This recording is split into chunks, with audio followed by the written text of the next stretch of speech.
TNPSC group 1 மெயின்ஸுக்கெலாம் வந்துட்டு return practice ரொம்ப ரொம்ப முக்கியம். திரும்ப திரும்ப திரும்ப எழுதி பார்க்கணும். அதை எழுதி பார்க்காட்டினா நமக்கு ஒன்றுமே வராது.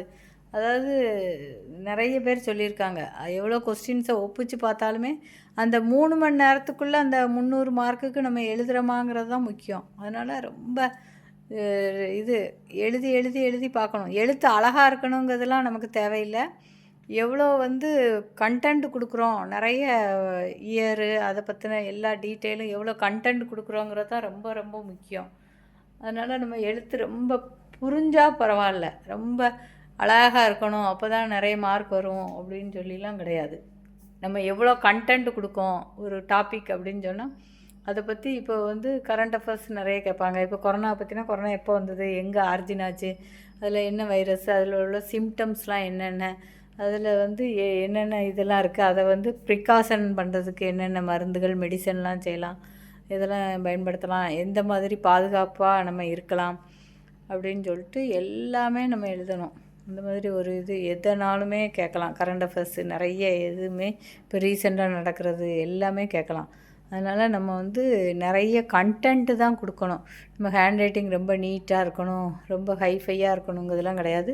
ஆனால் மெயின்ஸுக்கு நம்ம ரிட்டன் ப்ராக்டிஸ் ரொம்ப முக்கியம். பரீட்சையே டெஸ்ட்டே எழுதாமல் சில படிச்சுட்டே போவாங்க. அவங்களால அந்த எக்ஸாம் ஹாலில் போய் ஃபுல்லாக அட்டன் பண்ண முடியாது. இப்போ 300 மார்க்குக்கும் அட்டன் பண்ண முடியாது, அப்படியே விட்டுட்டு வந்துடுவாங்க. அதான் என்ன சொல்லுவாங்கன்னா, இப்போ எங்களுக்கு சென்டரில் அந்த சார்லாம் என்ன சொல்லுவாங்கன்னா, இப்போ எங்களுக்கு 1 வேர்ட் இருக்கும், பிக் கொஸ்டின் இருக்கும், 2 மார்க்கு 3 மார்க்லாம் இருக்கும். அப்போ என்ன சொல்லுவாங்கன்னா, பிக் கொஸ்டினில் 15 மார்க் கொஸ்டின் இருக்கும். அப்போ அந்த 15 மார்க்குக்கு நம்ம மாங்குன்னு எழுதினாலுமே மேக்ஸிமம் ஒரு 12.5 13 தான் போடுவாங்க.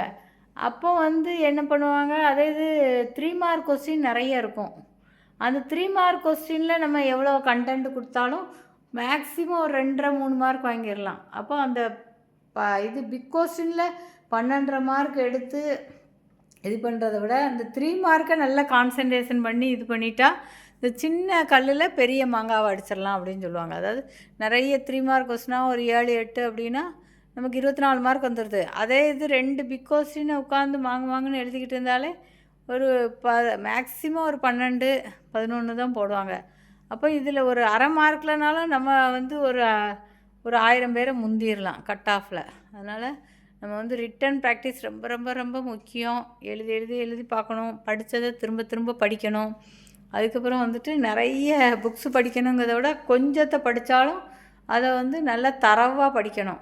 சிலபஸ் என்னன்னு சொல்லி பார்த்துட்டு அதை நல்லா தரவாக படிக்கணும். அதுதான் நமக்கு ரொம்ப கை கொடுக்கும் எக்ஸாம் டைமில். சரியா?